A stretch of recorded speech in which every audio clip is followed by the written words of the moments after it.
The Boeing 757 hung through the afternoon sky at 35,000 feet. But Rachel Martinez barely noticed the familiar sensation of flight. She pressed her forehead against the cool window of seat 13F, watching the patchwork. Farmlands of Kansas drift by below like a living map. The geometric patterns of wheat fields and irrigation circles stretched endlessly toward the horizon, each one representing lives and stories she would never know. For the first time in 18 months, she wasn't wearing a uniform. The jeans felt strange against her legs, stiff and unfamiliar after months of flight suits and dress blues. So did the simple navy sweater her sister Elena had bought her for Christmas, the one that had hung unworn in her closet while she commanded the 455th Fighter Squadron through the dusty heat of Bagram Airfield. The soft wool felt almost luxurious against her skin, a stark contrast to the tactical gear and Kevlar she had grown accustomed to wearing. Rachel shifted in her seat, still unconsciously maintaining the perfect posture that had been drilled into her at the academy 20 years ago. Her hands rested precisely on the armrests, her feet flat on the floor, alert even in repose. Old habits, she thought ruefully. Her commanding officer, General Patricia Hayes, had practically ordered her to take this leave. "Martinez," the general had said, leaning back in her chair with a knowing smile, "you've been running on caffeine and determination for 2 years straight. Your squadron is home safe. Your mission reports are filed.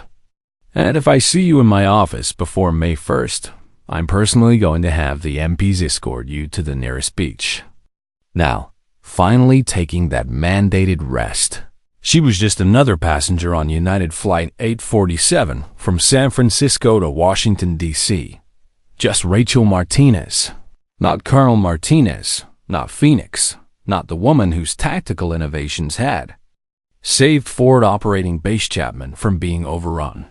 Just a tired officer visiting her aging mother in Arlington, Virginia. First time flying commercial in a while?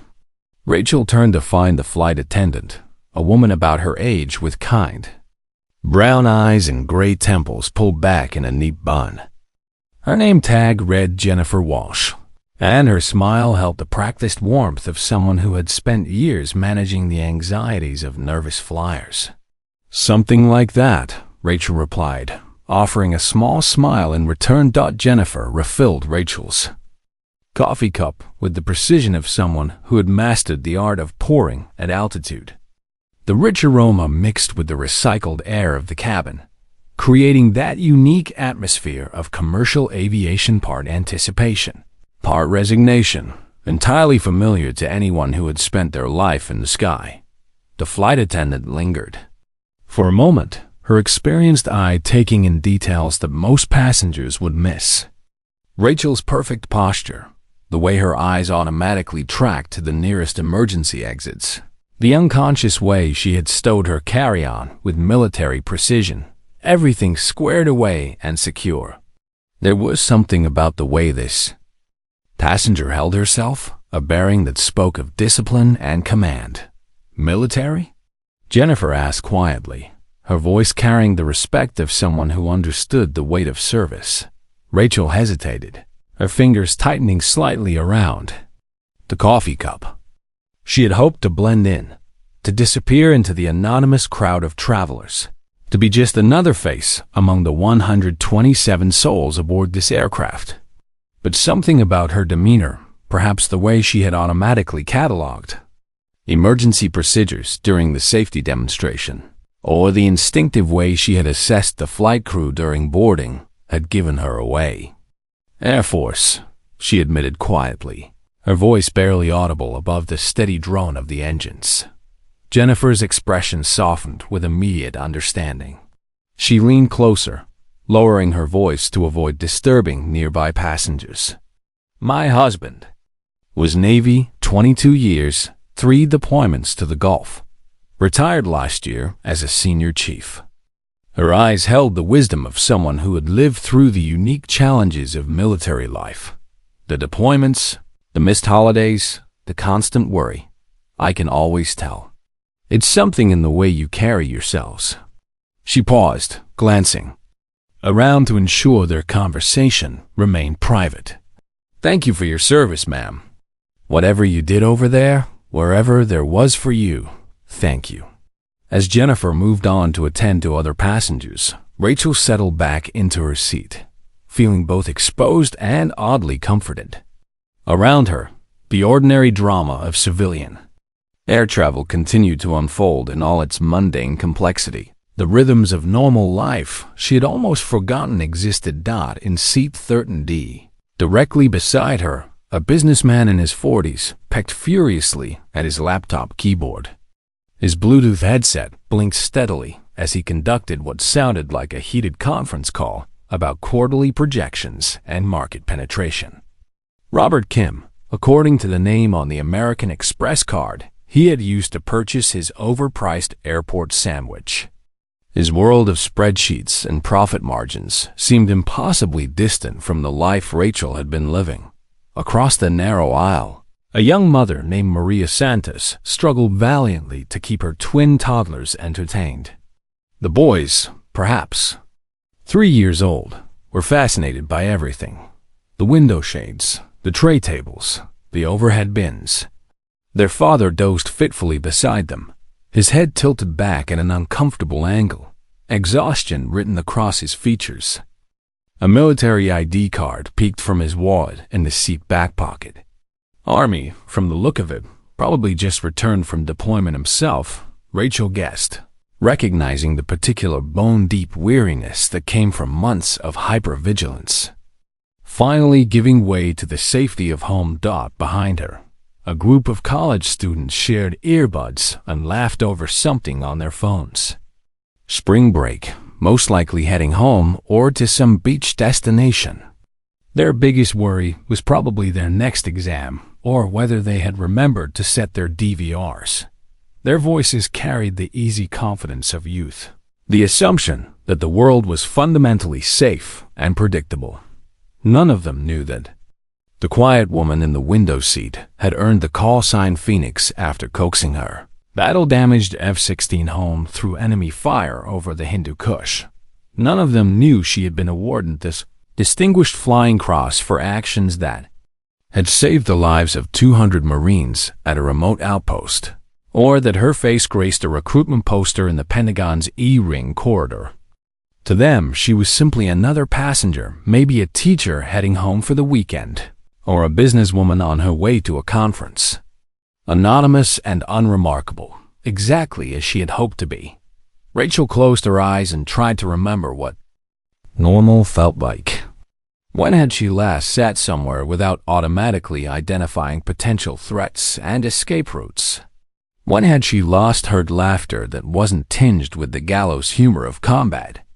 When had she last been surrounded by people whose biggest worry was a delayed connection rather than incoming mortar rounds?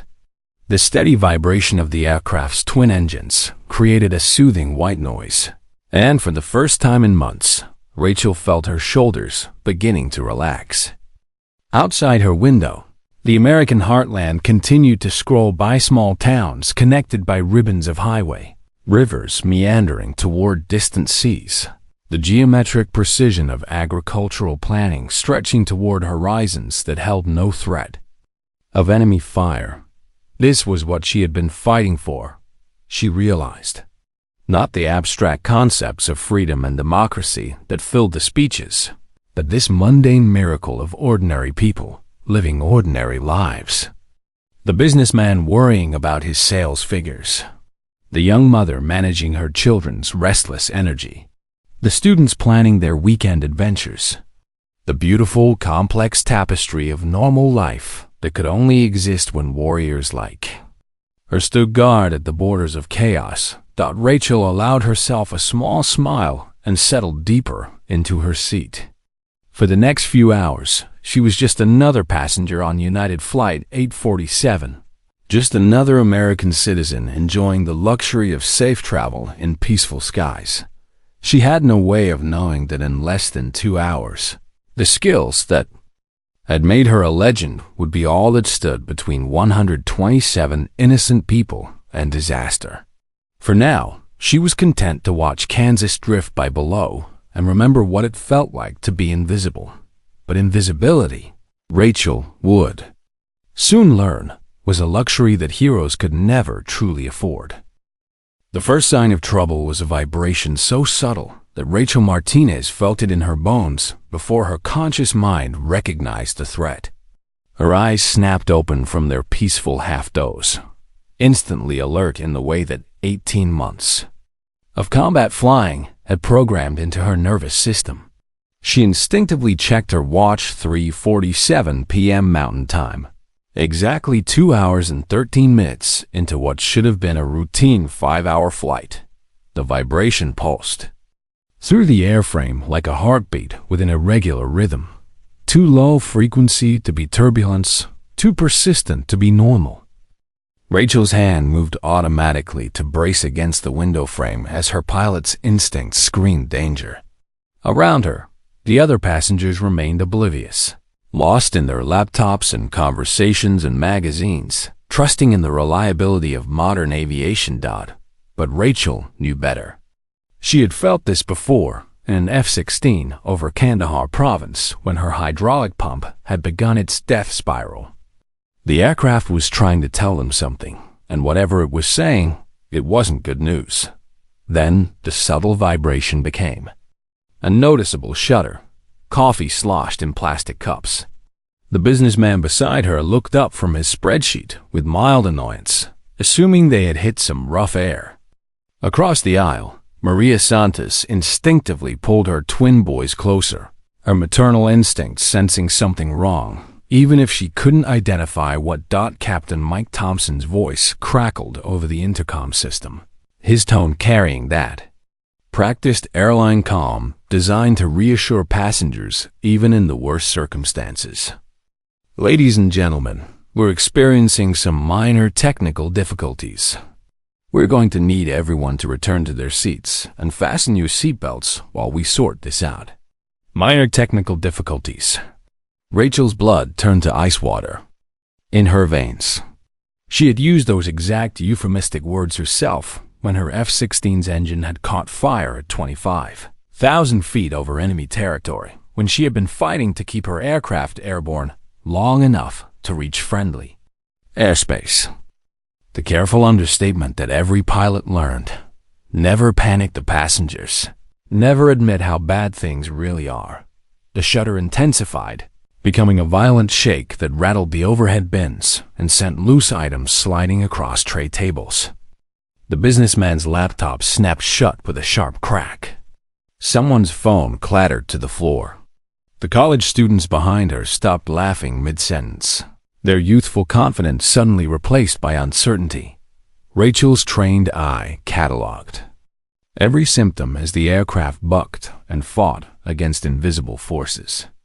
The way the nose pitched slightly left and right, the irregular rhythm of the vibrations, the subtle changes in engine harmonics that most passengers wouldn't notice, but that screamed mechanical failure to anyone who had spent their life listening to the language of aircraft in distress. Then came the sound that no passenger ever wants to hear: a grinding, metallic screech from somewhere deep in the aircraft's belly, like giant gears stripping their teeth. It lasted for perhaps 3 seconds, but in those 3 seconds, Rachel's military-trained mind processed a dozen possibilities. None of them good. Hydraulic failure had to be primary system, possibly secondary as well. The sound of backup pumps engaging and failing, of manual reversions kicking in, of flight controls fighting against mechanical resistance. Captain Thompson's voice returned to the intercom, and this time the careful airline composure had cracked just enough to reveal the steel beneath. Flight attendants, please prepare the cabin for emergency procedures. Passengers, I need everyone to review your safety cards and prepare for a possible emergency landing. The word emergency cut through the cabin like a blade. The businessman's face went pale. Maria Santos gasped and clutched her children. Behind Rachel, someone whispered, "Oh God, oh God." In a voice tight with panic, the oxygen masks dropped from the overhead compartments with a collective thunk that seemed to echo like gunshots in the suddenly silent cabin. Yellow plastic cups dangled on their elastic tethers like exotic flowers, swaying with each violent shake of the aircraft. Rachel was already reaching for her mask, her movements automatic and efficient, when she felt the Boeing 757's nose pitched downward in a steep angle that made her stomach drop. This wasn't a controlled descent for landing preparation. This was an aircraft fighting its own flight controls, struggling against mechanical failure while gravity pulled it toward the earth below. Around her, panic erupted like a flash flood. The businessman beside her was hyperventilating into his oxygen mask, his eyes wide with terror. Maria Santos was crying as she struggled to get masks over her children's faces while they wailed in confusion and fear. Someone in the back of the cabin was screaming, a high keening sound that cut through the chaos like a siren. The college students weren't laughing anymore. One of them, a young woman with blonde hair, was praying in rapid-fire Spanish. Her friend, a boy who couldn't have been older than 20, was gripping his armrest so tightly his knuckles had turned white. Throughout the cabin, 124 people were confronting their own mortality as the aircraft shuddered and bucked like a wild animal. Parents held children. Strangers grabbed each other's hands. Business cards and cell phones and all the detritus of modern life scattered across the tilted floor as the Boeing fought against forces it was losing the power to control. But Rachel Martinez's mind had shifted into a different mode entirely, the cold, analytical calm that had kept her alive through 100 combat missions over some of the most dangerous airspace on Earth. Her pilot's brain was already processing symptoms, calculating possibilities, running through emergency checklists that most people would never need to know. She recognized the signs with crystalline clarity. Multiple hydraulic system failure, probably caused by a catastrophic rupture in the main distribution line. The flight controls were operating on manual reversion, which meant the pilots were fighting to control a 180,000-pound aircraft using nothing but raw muscle and whatever mechanical advantage the control cables could provide. Then, aircraft shuddered again, more violently this time, and Rachel felt the deck angle increase as they entered what could only be described as an uncontrolled descent. Through her window, she could see the Colorado landscape rushing up to meet them, not in the gentle, controlled manner of a normal approach, but with the inexorable pull of gravity acting on a wounded bird. She had been in this situation before, in a different aircraft over a different landscape. But the sick feeling in her stomach was exactly the same, the knowledge that everyone aboard, including herself, might not make it home to their families tonight. The understanding that in situations like this, the difference between life and death often came down to split-second decisions and the skill of the people in the cockpit. But this time, she wasn't in the cockpit. She was just a passenger in seat 13F, wearing civilian clothes, officially powerless to affect the outcome of this crisis. Except Rachel Martinez had never accepted powerlessness as an option. As the aircraft continued its terrifying dance with disaster, as parents held their children and strangers became allies in the face of shared peril, Rachel was already planning her next move. She might be out of uniform. She might be officially just another passenger. But she was still a pilot, still a warrior, still someone who had sworn an oath to protect others, regardless of whether she was wearing the insignia of that oath. The Boeing 757 bucked and shook around her, carrying 127 souls toward an uncertain fate. But Colonel Rachel Phoenix Martinez was no longer content to be just a passenger. It was time to go to work. The question was whether anyone would listen to a woman in jeans and a sweater who claimed she could save them all. Jennifer Walsh had been a flight attendant for 12 years, had weathered everything from Category 5 hurricane diversions to medical emergencies. at 40,000 feet. But she had never moved through a cabin quite like this one. Emergency training had prepared her for panic, but the reality was far more complex. A symphony of terror played out in individual variations across 124 passengers. Near the front, an elderly woman clutched a rosary while her husband held her hand with trembling fingers. In the middle section, a teenage boy was live streaming the emergency on his phone until his mother grabbed a device and held him close instead. Toward the back, a group of businessmen sat in stunned silence, their confident facades cracked by the universal leveler of mortality. But as Jennifer made her way through the tilted cabin, checking oxygen masks and trying to project a calm she didn't entirely feel, her attention kept returning to the woman in seat 13F. While everyone else displayed various degrees of panic or shock, this passenger sat with an almost supernatural composure, her eyes moving systematically around the cabin, not with fear, but with assessment. When Jennifer reached row 13, Rachel Martinez caught her arm with a grip that was firm but not desperate. Her voice, when she spoke, cut through the ambient chaos with startling clarity.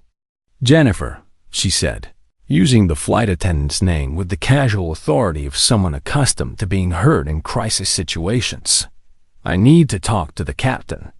Jennifer's first instinct was to deflect with standard procedure. "Ma'am, I need you to keep your mask on and remain in your seat. The pilots are handling the situation." "And I'm a pilot," Rachel interrupted, her voice carrying a weight that stopped Jennifer mid-sentence. "United States Air Force. I've dealt with hydraulic failures before. Multiple system failures, specifically. I can help." For a moment, Jennifer hesitated, her training warring with intuition.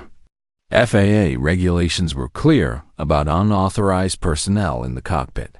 But as the aircraft shuddered again and tilted further into its uncontrolled descent, protocol seemed like a luxury they couldn't afford. "What kind of pilot?" Jennifer asked, leaning closer to hear over the noise of the struggling aircraft. "Fighter pilot. F-16s mostly. But I've flown everything from trainers to transports. I've brought damaged aircraft home before." Rachel's eyes never left Jennifer's face. "I've been exactly where your captain is right now." Another violent shake decided the matter. Jennifer reached for her master key. "Follow me." As they fought their way toward the front of the aircraft, Rachel grabbed the intercom from its cradle near the galley. The cabin was awash and whispered. Prayers, muffled sobs, and the white noise of oxygen flowing through dozens of masks, but her voice cut through it all like a blade. "Ladies and gentlemen, this is Colonel Rachel Martinez, United States Air Force." Her tone was calm, authoritative, utterly confident, the voice of someone who had stared death in the face before and refused to blink. "I want everyone to listen to me very carefully. We are going to get through this, but I need each of you to stay calm and follow all instructions from the flight crew. We have excellent pilots up front, and I'm going to help them bring us home safely." The effect was immediate and almost magical. The crying diminished to sniffles. The whispered panic gave way to focused attention. Even the college students behind her stopped their frightened murmuring and looked toward the front of the aircraft with something approaching hope. Robert Kim, the businessman beside her seat, caught her eye as she passed. "You're really Air Force?" "Yes, sir, and we're going to be fine." She squeezed his shoulder briefly, a gesture both reassuring and somehow final, as if she was accepting responsibility for everyone aboard. At the cockpit door, Jennifer used her key with hands that shook slightly. Inside, Rachel found herself facing a scene that was both alien and familiar. The cramped cockpit of a commercial airliner instead of the familiar confines of an F-16. But the same desperate struggle between pilot and machine that she had experienced over the mountains of Afghanistan. Captain Mike Thompson and First Officer Lisa Chen were fighting their aircraft with the grim determination of professionals who understood exactly how slim their margins had become. Sweat beaded on Thompson's forehead, despite the cool air conditioning. Chen's knuckles were white on her control yoke.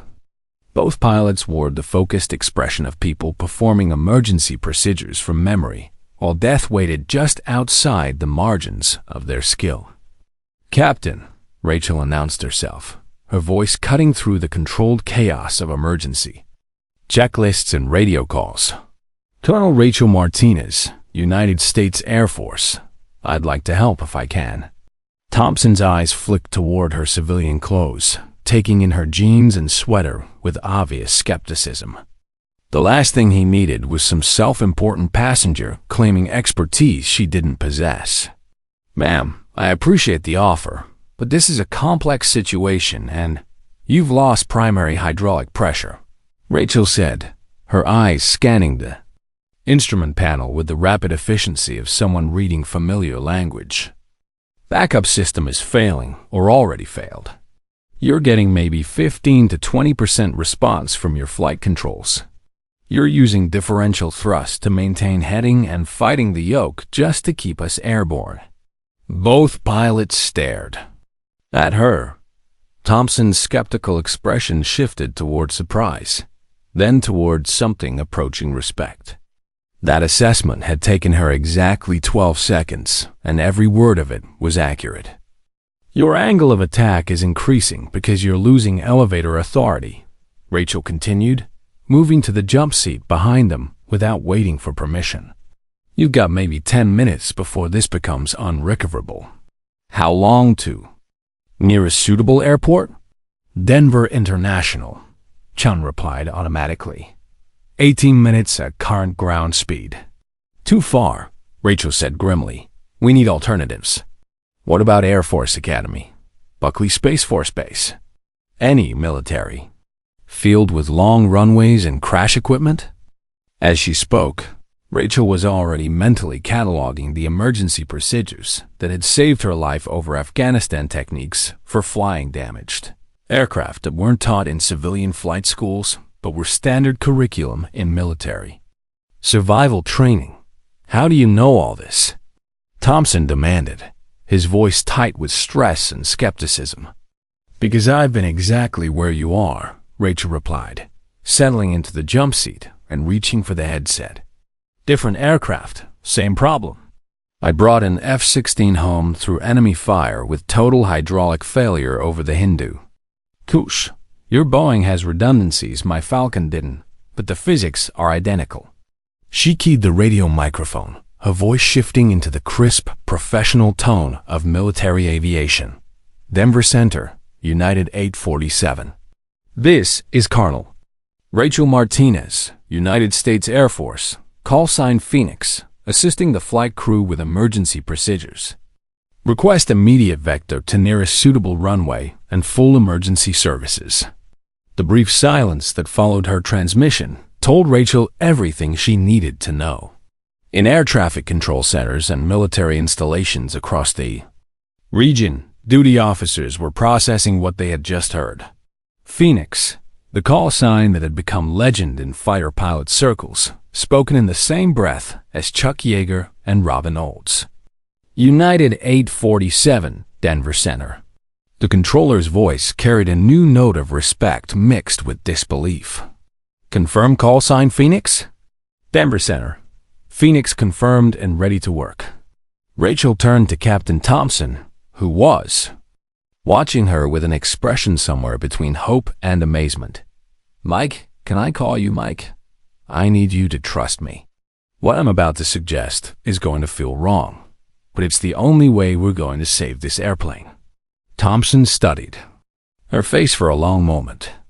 In her eyes, he saw something he recognized from his own worst moments in the cockpit, the calm that comes from having stared down disaster before and refused to yield, the quiet confidence of someone who had earned the right to ask for trust. "What do you need?" he asked. Rachel Martinez smiled for the first time since the emergency began. "I need you to let Phoenix fly.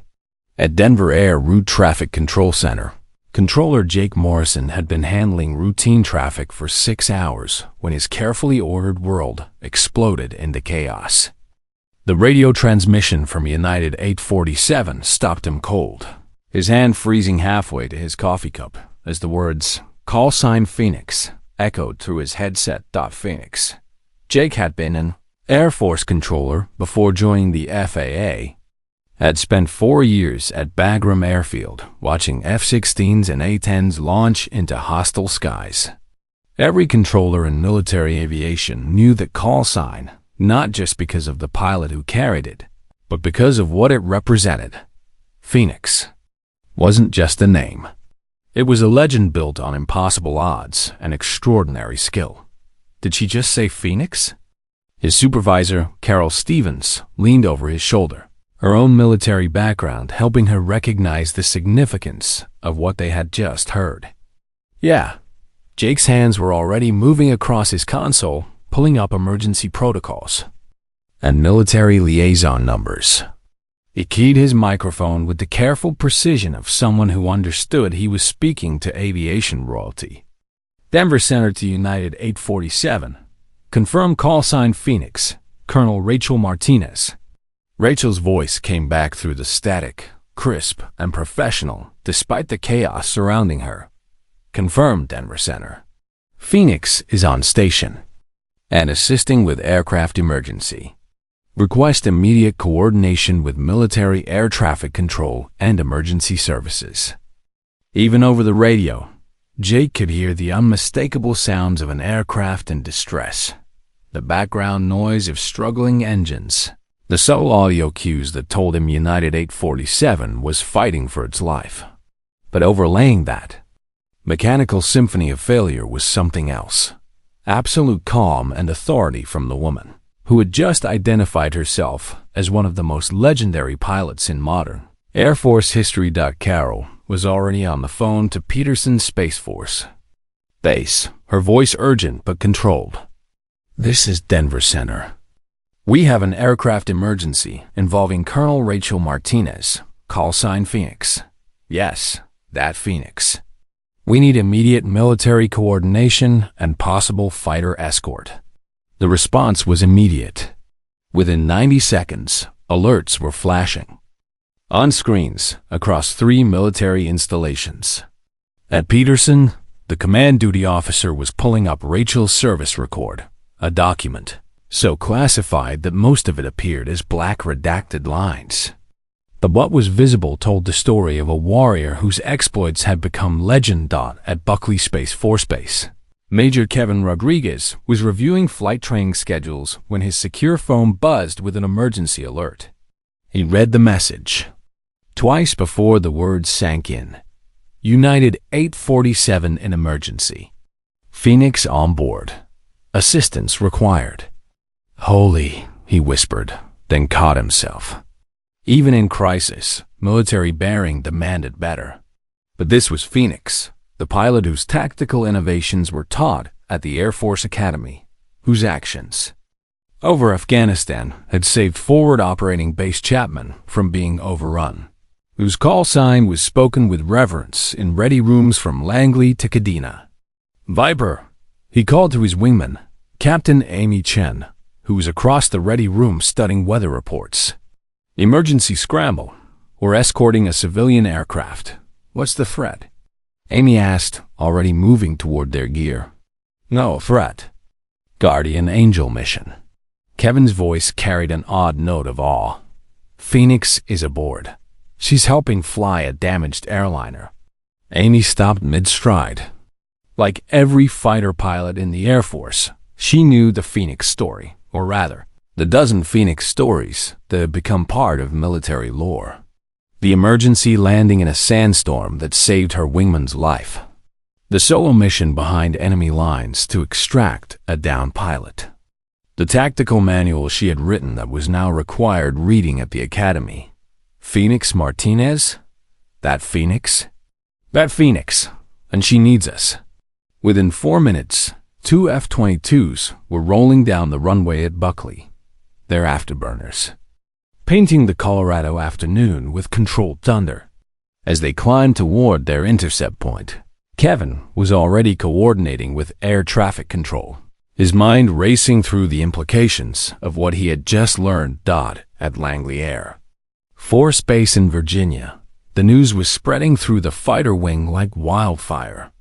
Colonel Marcus Webb, Rachel's former commanding officer and the man who had recommended her for the Distinguished Flying Cross, was in a briefing when his aide interrupted with a message that made him forget all about budget allocations and training schedules. "Sir, we're getting reports that Colonel Martinez is aboard a civilian aircraft experiencing hydraulic failure.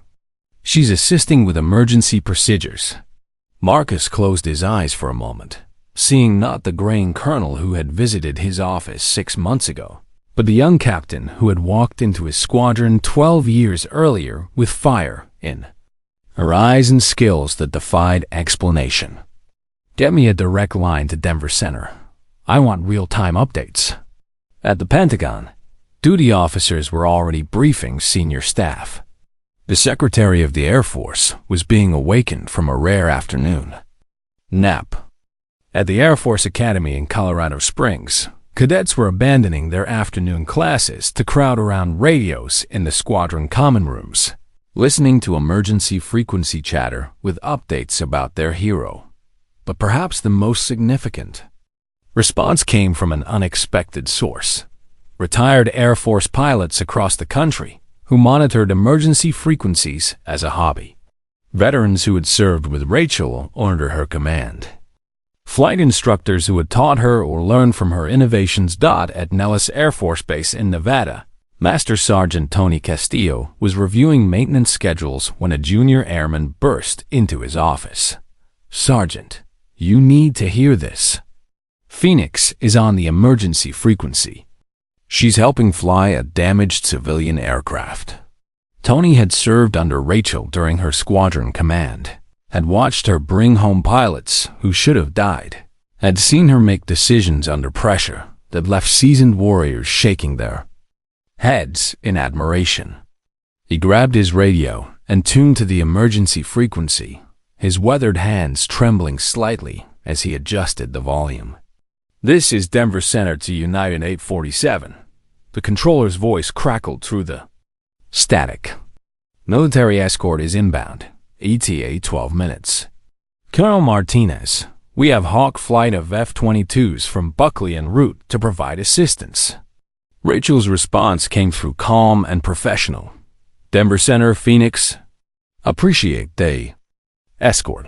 We're maintaining course for Denver International, but I need you to coordinate with approach control. We're going to need every foot of runway they can give us, and this approach is going to be ... unconventional." Tony smiled despite his worry. Even in an emergency, Phoenix maintained her legendary understatement. Unconventional, from Rachel Martinez, usually meant something that would be impossible for anyone else. As word continued to spread through military channels, a remarkable thing began happening at air bases across the country.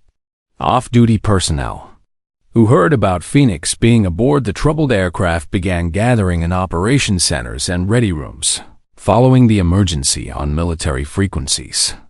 Pilots who had flown with her, maintainers who had serviced her aircraft, controllers who had guided her home from missions, all united by respect for a warrior who had earned her place in the pantheon of aviation legends. At Edwards Air Force Base, test pilots paused their experimental flights to listen. At Shaw Air Force Base, 10 pilots gathered around radios, remembering the joint training exercises where Rachel had taught them close air support techniques that saved lives. At Ramstein Air Base in Germany, pilots 6 time zones ahead stayed up past midnight to follow the emergency. The story was bigger now than just one aircraft in distress.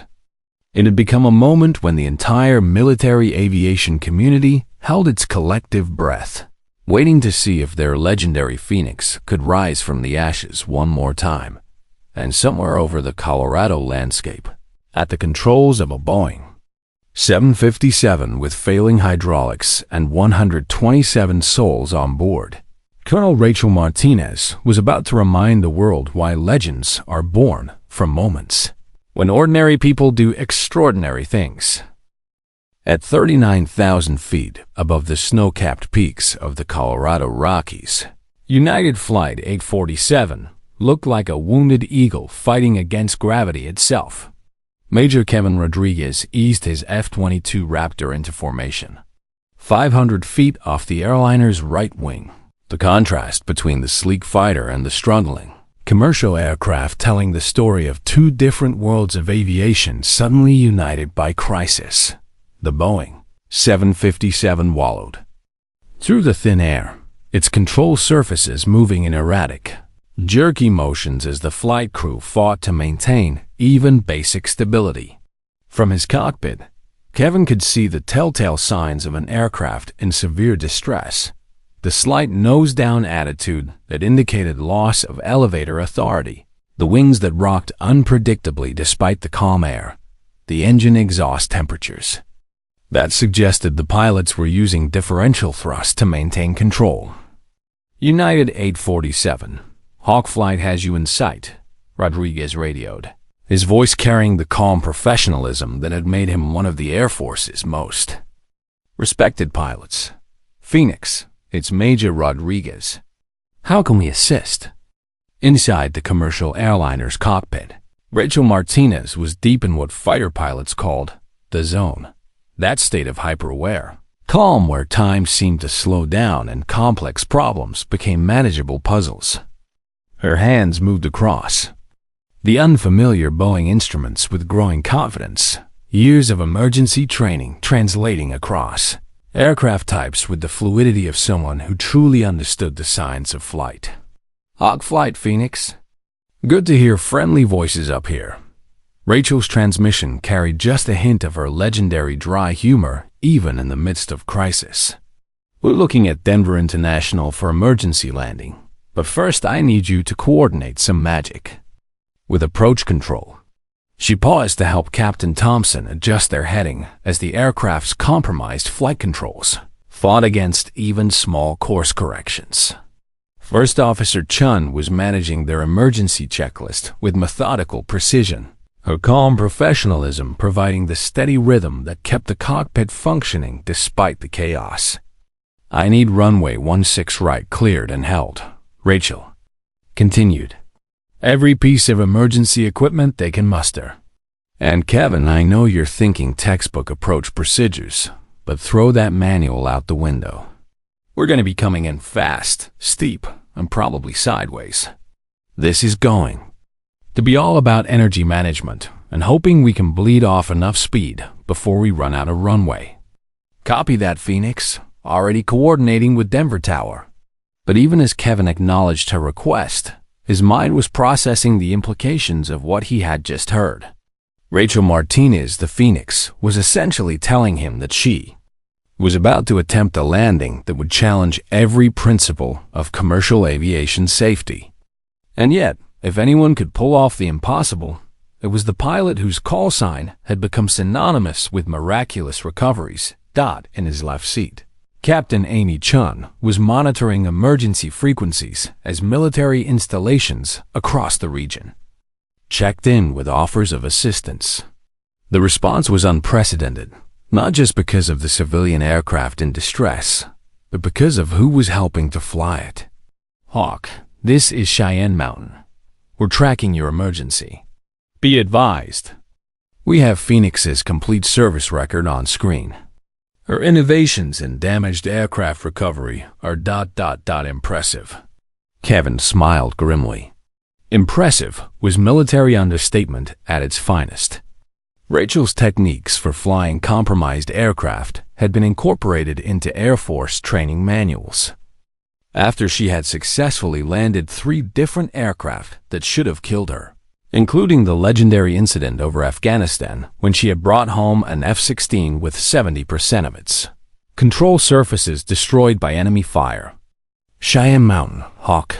Phoenix is Phoenix. She's got this.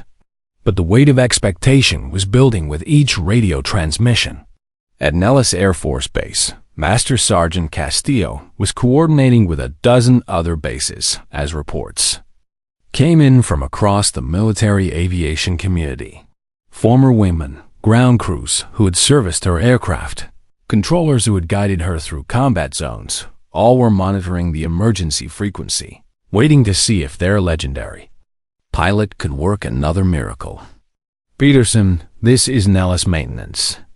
Phoenix once dead-sticked a battle-damaged Falcon through a sandstorm to save her wingman. If anyone can bring home a busted Boeing, it's her. The response from Peterson Space Force Base carried the voice of someone who clearly knew Rachel personally.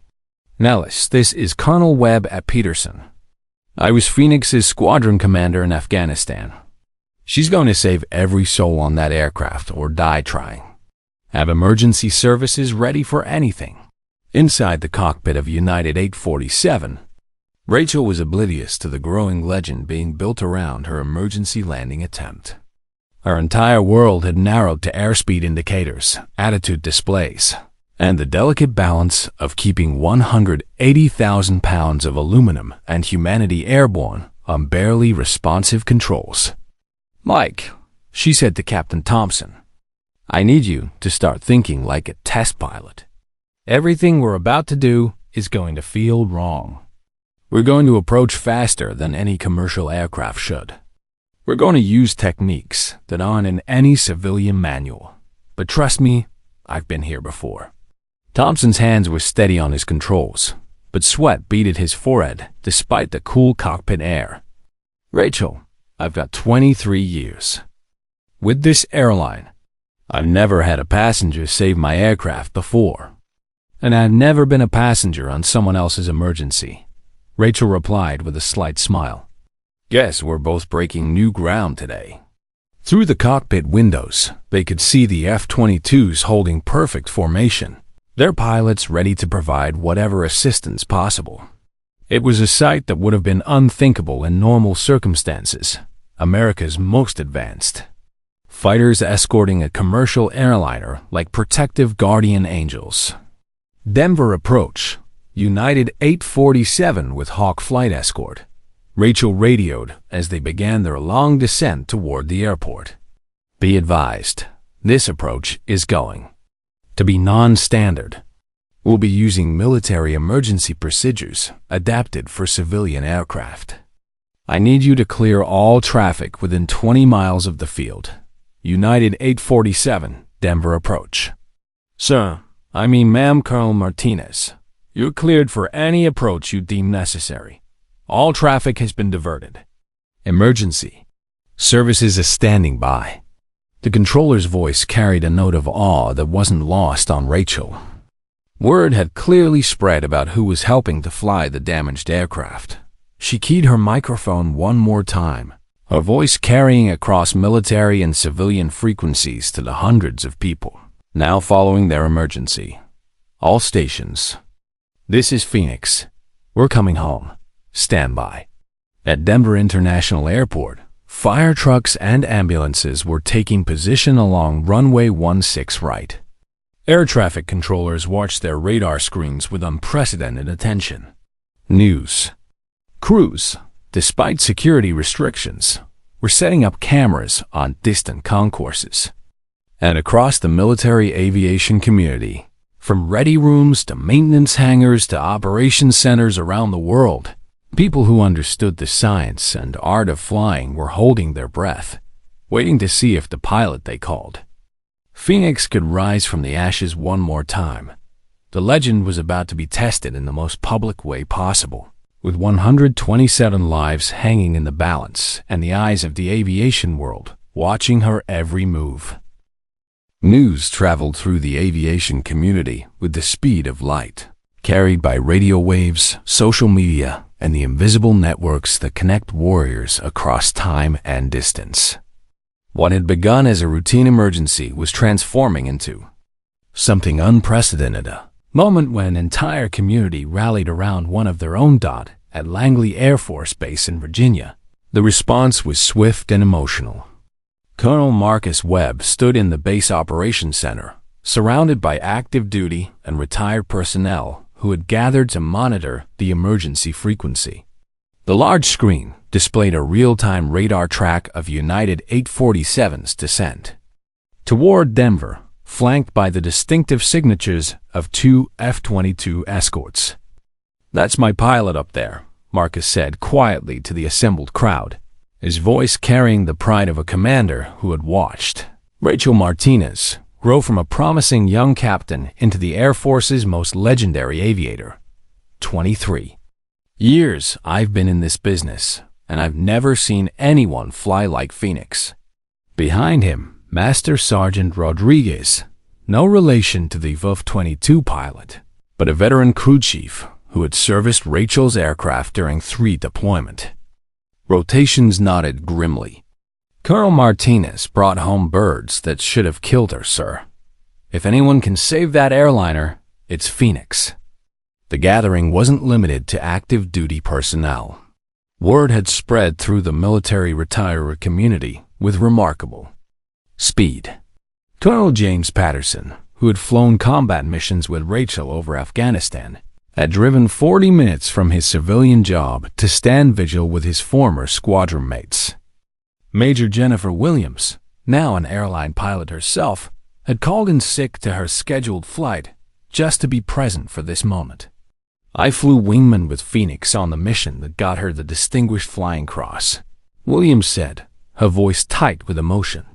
"Enemy surface-to-air missiles knocked out her hydraulics, damaged her engine, and she still completed the mission and brought us both home. She's going to save every person on that aircraft." The scene was being replicated at military installations across the globe. At Ramstein Air Base in Germany, pilots 6 time zones ahead had stayed up past midnight, crowding into the squadron-ready room to follow the emergency on shortwave radios. At Osan Air Base in South Korea, F-16 pilots interrupted their pre-dawn briefings to listen to updates from Denver, but the response extended far beyond the military community. At Denver International Airport, the unprecedented nature of the emergency had created controlled chaos throughout the facility. Airport Operations Manager Susan Morrison had worked at Denver for 22 years, had managed everything from blizzard closures to security incidents, but had never seen anything like the coordinated response now unfolding around Way 1. 6 right. "I count 37 emergency vehicles staged along the runway," she reported over her radio to the airport command center. "Fire suppression, medical, crash recovery, hazmat, everything we've got and more. Colorado State Patrol has provided additional ambulances, and the National Guard is sending helicopter support from Buckley." The response wasn't just official. Retired airline pilots from across the Denver metro area had begun arriving at the airport, showing their credentials to security and asking permission to help with whatever might be needed. Captain Bill Stevens, who had flown for United for 31 years before retiring, stood on Concourse B with binoculars, watching the approach path for the first sign of United 847. "Never seen a military escort for a civilian. Emergency," he said to the small crowd of aviation professionals who had gathered around him. "That pilot they're talking about, Phoenix, she must be something special." At nearby Buckley Space Force Base, the phenomenon was even more remarkable. Off-duty personnel who had heard about the emergency were arriving at the base gates, asking permission to observe the landing attempt. Families of military members, veterans from the surrounding communities, even civilian aviation enthusiasts who monitored emergency frequencies, all were converging on the one location where they might witness History.Tech Sergeant Maria Gonzalez, who worked in base communications, found herself coordinating not just military radio traffic, but civilian media requests from around the world. CNN, Fox News, NBC, every major network was requesting live feeds from the base. Aviation Week magazine had dispatched a photographer. The military channel was broadcasting live updates. "Ma'am," she said to her supervisor, Major Lisa Chun, "I've got requests from 19 different news organizations. They all want to cover the Phoenix landing. Tell them they can observe from the designated media area, Major Chun replied. But this is still a military installation with security protocols. And make sure they understand the focus needs to be on the successful recovery of that aircraft and its passengers, not on creating a spectacle. The story had indeed become a spectacle, but of a different kind than the media anticipated. Social media was exploding with posts from people who had served with, worked for, or been trained by Colonel Rachel Martinez. The hashtags Phoenix 847 and Bring Them Home were trending worldwide. But the posts weren't seeking attention or glory. They were expressions of faith in a pilot whose reputation had been built on impossible rescues and miraculous recoveries. From a retired Air Force maintainer in Arizona, Phoenix saved my son's life in Afghanistan. She bring everyone home. Phoenix 847. From a commercial pilot in Chicago, learned emergency procedures from Colonel Martinez at a safety seminar. If you're going to have an emergency, you want Phoenix in the cockpit. Bring them home. From a military spouse in North Carolina, my husband flew with Phoenix. She never left anyone behind. Never will. Praying for United 847. But perhaps the most significant response was happening in the most unexpected place, aboard United Flight 847 itself. Maria Santos, the young mother with twin boys, had been listening to the radio chatter through the aircraft's entertainment system. When she learned that the woman helping in the cockpit was a decorated war hero, she began moving through the cabin, sharing the information with other passengers. The pilot helping us, she told an elderly couple in row 15. She's a real Air Force colonel. She's famous for saving people. The businessman, Robert Kim, who had abandoned his laptop hours ago, found himself in conversation with the college students behind him. My brother's in the Air Force, one of them said. He's always talking about some pilot called Phoenix. Says she's like a legend or something. That's her, Robert replied, his voice filled with wonder. The legend is flying our plane. Throughout the cabin, 124 passengers were beginning to understand that they weren't just experiencing a routine emergency. They were witnessing something extraordinary, a moment when a hero who had spent her career saving others was being called upon one more time to work a miracle.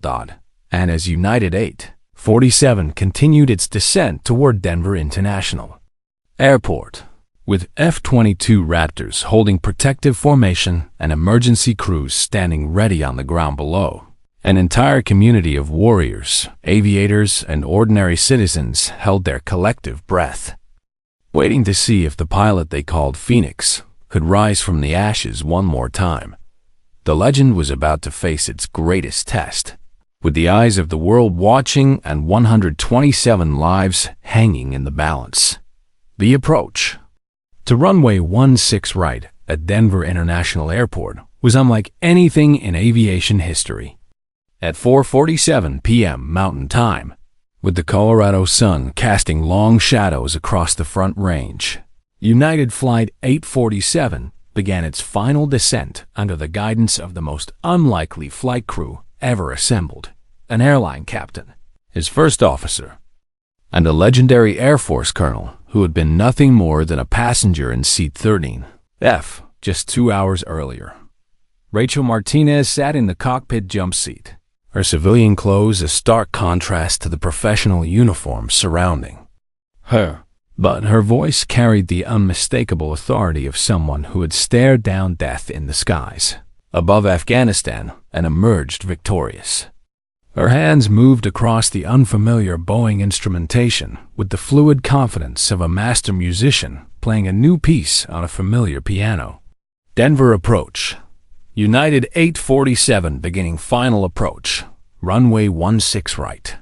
She radioed, her voice cutting through the controlled chaos of emergency frequencies. Be advised, we're going to be fast and steep. I need that runway held clear and every piece of crash equipment positioned for immediate response. United 847, Denver approach. All traffic diverted. Runway clear. Emergency services. In position. Colonel Martinez. The entire aviation community is pulling for you. Through the cockpit windows, the landscape of eastern Colorado spread below them like a vast canvas of autumn colors. The Rocky Mountains rose majestically to the west, their snow-capped peaks catching the late afternoon light. But Rachel's attention was focused entirely on the mathematical precision required to bring 180,000 pounds of damaged aluminum and 127 precious lives safely to Earth. "Mike," she said to Captain Thompson, who gripped his control yoke with the steady determination of a 23-year veteran, "we're going to come in at 180 knots instead of the normal 140. The hydraulic failure means we can't use speed brakes effectively, so we need extra airspeed for control authority. It's going to feel like we're screaming toward the ground, but trust the physics." Thompson's knuckles were white, but his voice remained steady. "Rachel, in all my years flying, I've never had to do anything like this. And in all my years, I've never tried to save a Boeing with airline procedures," Rachel replied with a slight smile that somehow conveyed both confidence and humanity. "Guess we're both expanding our horizons today. Lisa," she turned to First Officer Chun, "I need you to call out airspeed every 10 knots. We're going to be riding the edge of a stall all the way down." Above them, Major Kevin Rodriguez in his F-22 Raptor was coordinating with what had become an unprecedented assembly of military and civilian aircraft. "Denver Tower, Hawk Flight. Be advised, we have visual on United 847 beginning final approach. Aircraft appears stable, but maintaining unusual approach angle." "Roger, Hawk Flight. All emergency services report ready." "Colonel Martinez, you are cleared to land any runway, any direction, any way you see fit." The response from Denver Tower carried a weight that transcended normal air traffic control procedures. This wasn't just another emergency landing. It was a moment when an entire community's faith rested on the skills of one extraordinary pilot dot at Denver International. The scene along runway 16 right resembled a military operation more than a civilian emergency response. 39 emergency vehicles lined the runway and adjacent taxiways. Fire trucks with specialized aircraft firefighting foam, ambulances equipped for mass casualty events, crash recovery equipment, hazmat teams, and mobile command centers. Colorado Air National Guard helicopters circled at a safe distance, their crews ready to provide additional medical evacuation if needed. Fire Chief Robert Martinez, no relation to Rachel, but proud to share her surname, stood in the command vehicle, coordinating with incident commanders from multiple agencies. "All units, this is command. Aircraft is on final approach. Based on the pilot's reputation and the military escort, we're expecting a successful recovery, but be ready for anything. This landing is going to be ... unconventional." In the passenger cabin of United 847, 124 souls were experiencing the strange calm that comes after terror has exhausted itself. The initial panic had given way to focused determination as passengers followed the flight attendant's instructions with the precision of people who understood their survival depended on cooperation. Maria Santos held her twin boys close, whispering reassurances that she hoped were true. "The nice lady pilot is going to get us home safe. She's done this before." Around her, strangers had become allies. The businessman, Robert Kim, was helping an elderly passenger review emergency procedures. The college students were assisting other passengers with seatbelt adjustments and carry-on storage. Jennifer Walsh, the flight attendant who had first recognized Rachel's military bearing, moved through the cabin with calm efficiency. But her professional composure couldn't entirely hide the awe in her voice as she made her final announcement. "Ladies and gentlemen, we're beginning our final approach to Denver International Airport. The pilot assisting our flight crew is Colonel Rachel Martinez, whose call sign Phoenix represents one of the most distinguished careers in military aviation. We are in exceptional hands. The cabin fell silent, except for the changed note of the engines as Captain Thompson began reducing power for their approach. Through the windows, passengers could see the two F-22 fighters holding formation sleek gray guardians against the Colorado sky. 1,000 feet. First Officer Chun called out, her voice steady despite the unprecedented nature of their approach. Airspeed 185 knots. Good, Rachel replied, her eyes scanning instrument displays that told the story of an aircraft fighting physics with damaged systems and human skill. Mike, start your flare at 50 feet, but keep it shallow. We want to fly this airplane onto the runway, not drop it. Through her headset, Rachel could hear radio chatter from across the aviation community, updates from military bases, coordination between emergency services, even civilian pilots monitoring the frequency from airports hundreds of miles away. The weight of expectation was enormous, but it was also familiar. She had carried the hopes of others before, over hostile territory where failure meant not just her own death, but the deaths of the Marines she was protecting. 500 feet, Chun announced. Airspeed 182. The runway rushed. Up to meet them, a ribbon of concrete that represented safety, home, and the successful completion of a mission that had begun with Rachel simply trying to take a vacation. Emergency vehicles raced alongside their approach path, their red and white lights creating a corridor of hope through the gathering dusk. 200 feet. Speed 180. Rachel's voice cut through the tension with the calm authority that had made her legendary. Flare now, Mike. Easy pressure back. Let her settle. That's it. The main landing gear touched the runway. With barely more impact than a normal landing, the massive Boeing 757 settling onto the concrete with the grace of a bird coming home to roost. But their challenge wasn't over. With no hydraulic pressure for wheel brakes and limited steering, they were still traveling at highway speeds down a runway with very finite length. Reverse thrust maximum, Rachel commanded, her voice sharp. With urgency, Lisa, call out our speed. 100 knots. 90 ... A ... The aircraft shuddered as Captain Thompson pulled the throttle levers into full reverse, the engines screaming in protest as they fought to slow 180,000 pounds of momentum. Emergency vehicles paced them on parallel taxiways, ready to respond if the aircraft couldn't stop before running out of runway. 60 knots ... at 50 ...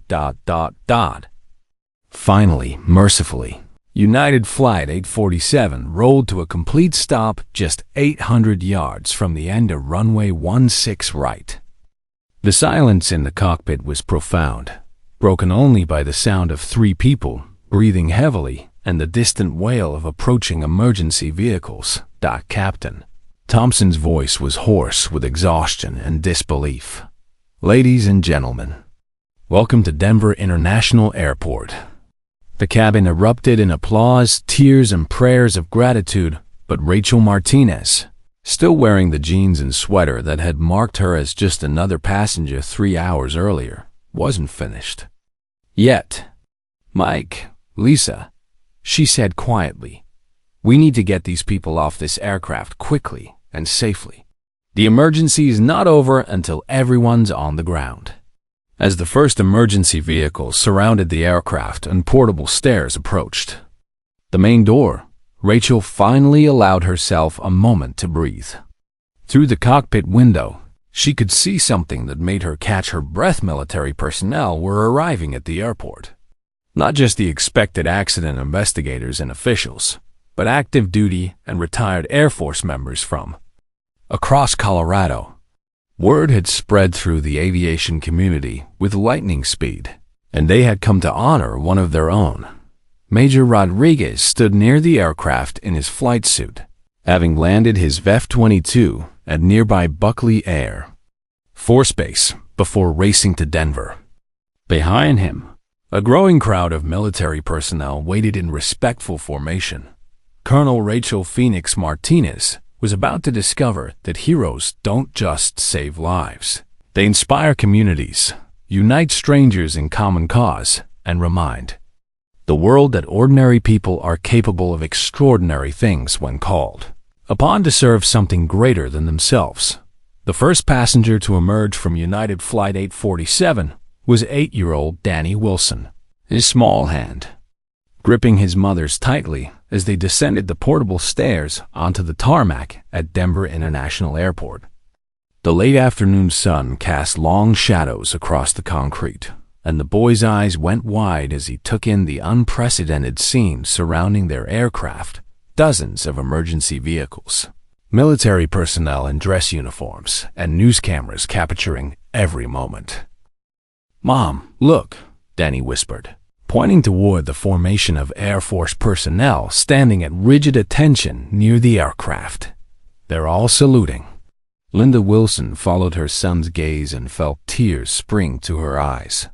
She had heard the announcements, had listened to the other passengers talking about the Air Force colonel who had helped save their lives. But seeing the military's response made the reality hit home with stunning force. Her family had been saved by a genuine American hero. Behind them, the stream of passengers continued, each person carrying not just their luggage, but the weight of having witnessed something extraordinary. Maria Santos emerged with her twin boys, pausing at the bottom of the stairs to look back at the aircraft that had brought them safely home. Robert Kim, the businessman who had abandoned his quarterly projections in favor of prayer, stepped onto the tarmac with tears streaming down his face. Inside the cockpit, Rachel Martinez was completing the final shutdown procedures with Captain Thompson and First Officer Chun. Her hands moved across the Boeing's controls one last time, securing systems and ensuring the aircraft was safe for the investigation teams that would soon swarm over every component of the damaged hydraulic systems. "Rachel," Captain Thompson said quietly, his voice still hoarse from the stress of the past 3 hours. "I've been flying commercial aircraft for 23 years. I've never experienced anything like what you just did. You didn't just help. You landed this airplane. You saved 127 lives." Rachel looked up from the checklist she was completing, her expression carrying the humble dignity that had marked her entire career. "Mike, you and Lisa did the flying. I just provided some technical consultation. This was a team effort from beginning to end." First Officer Chun shook her head with a slight smile.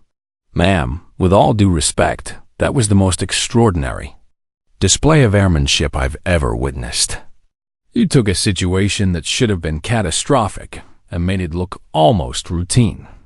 Before Rachel could respond, Jennifer Walsh appeared at the cockpit door. The flight attendant's professional composure had finally cracked, and tears were visible in her eyes as she spoke. "Colonel Martinez, there are some people outside who would like to see you." Rachel followed Jennifer through the aircraft's main door and stepped into a scene that took her breath away.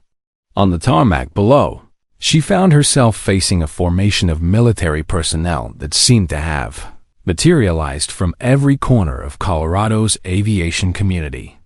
Active duty officers, retired veterans, Air National Guard members, even military spouses and children, all standing in respectful formation. At the front of the group stood Major Kevin Rodriguez, still wearing his flight suit from the F-22 escort mission.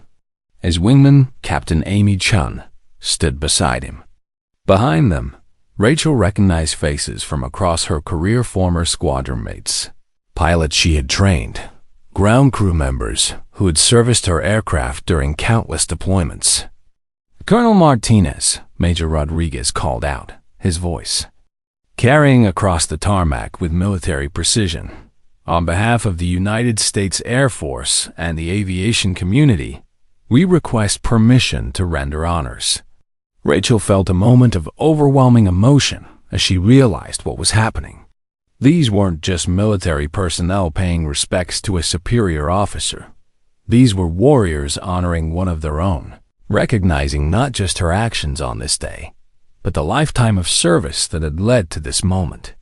"Permission granted," she replied, her voice steady despite the turbulence in her heart. Major Rodriguez snapped to attention and rendered a crisp salute. His wingman followed immediately. Then, like dominoes falling in perfect sequence, every military member present came to attention and saluted active duty, retired, officers, enlisted, representing every branch of service, but united in their respect for the woman who had just reminded the world what it meant to answer the call when duty demanded everything. The moment stretched across the tarmac in profound silence, broken only by the distant sound of aircraft engines and the click of news cameras, capturing an image that would grace front pages across the nation. Rachel Martinez, still wearing the civilian clothes she had put on that morning for a simple flight home, stood perfectly erect and returned the salute with the same precision she had learned as a cadet 26 years earlier. Behind the military formation, civilian observers had gathered as well: airport workers, airline employees, passengers from other flights who had been delayed by the emergency, all watching with the kind of reverence usually reserved for state funerals or medal ceremonies. Some were crying. Others held up phones to record a moment they understood was historic. As the salute concluded, individual members of the formation began to step forward. Master Sergeant Tony Castillo, who had served under Rachel during 2 deployment rotations, was the first to approach. "Colonel, it's an honor to see you again, ma'am. You haven't changed, still making the impossible look easy." Behind him came others, each carrying their own piece of Phoenix legend.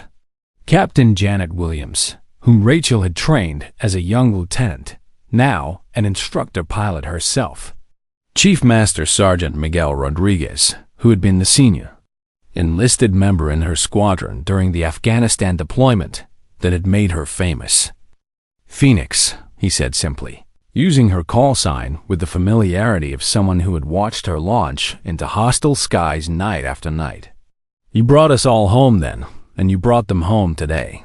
Some things never change." But perhaps the most meaningful moment came when Danny Wilson broke away from his mother and approached Rachel with the fearless curiosity of childhood.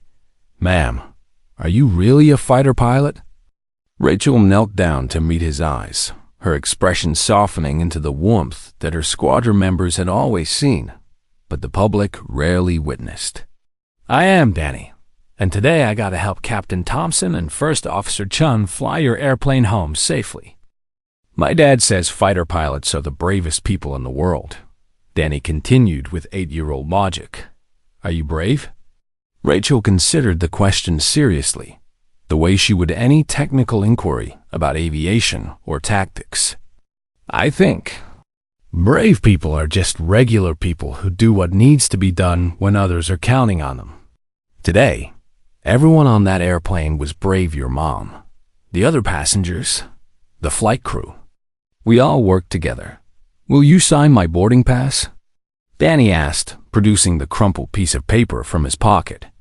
"I'd be honored," Rachel replied, taking out her pen and writing carefully. To Danny, "Remember that heroes are ordinary people who choose to do extraordinary things. Aim high. Colonel Rachel Phoenix Martinez, USAF." As she handed the boarding pass back to the boy, Rachel noticed that other passengers were approaching with their own requests. Maria Santos wanted her to meet her children, who were fascinated by the idea that a real pilot lady had saved their flight. Robert Kim simply wanted to shake her hand and thank her. The college students asked for a group photo that they promised to treasure forever. What struck Rachel most profoundly was not the recognition from her military colleagues, though that meant more to her than she could express, but the impact on the civilian passengers who had shared her unexpected journey from seat 13F to the cockpit of a crippled airliner. As the crowd began to disperse and the media moved in for interviews, Rachel reflected on the strange turns that life could take. She had boarded United Flight 847 as a tired colonel seeking anonymity and rest. She was leaving it as something more, not just because of the emergency landing, but because of what the experience had revealed about the bonds that connect strangers in crisis, the communities that form around shared purpose, and the quiet heroism that exists in ordinary people when extraordinary circumstances demand their best. 6 months later, Rachel would stand before graduating cadets at the Air Force Academy and tell them that service isn't something you put on with your uniform. It's something you carry in your heart, ready to answer the call wherever and whenever it comes. But standing on the tarmac at Denver International Airport, surrounded by the faces of people whose lives had been changed by 3 hours in a damaged aircraft, she was still learning that lesson herself. The legend of Phoenix had grown that day. But more importantly, 127 people had been reminded that in moments of crisis, ordinary Americans, whether wearing the uniform of their country or the casual clothes of a weekend traveler, will step forward to serve something greater than themselves. The ripple effects of that truth would spread far beyond one emergency landing, touching lives and inspiring service in ways that Rachel Martinez, the reluctant hero of Seat 13F, would never fully know. But as she finally walked toward the terminal, her duty complete and her passengers safe, she carried with her the quiet satisfaction that comes from a mission accomplished and the knowledge that sometimes the most important flights are the ones you never planned to take. In the end, Phoenix had risen from the ashes one more time, not just as a pilot saving an aircraft, but as a reminder that heroes walk among us every day, waiting for the moment when ordinary people are called to do extraordinary things. If you enjoyed this story, don't forget to hit the subscribe button and become a part of our Everyday Life Stories community. Where are you watching from? Drop a comment below. We love hearing from our amazing viewers around the world.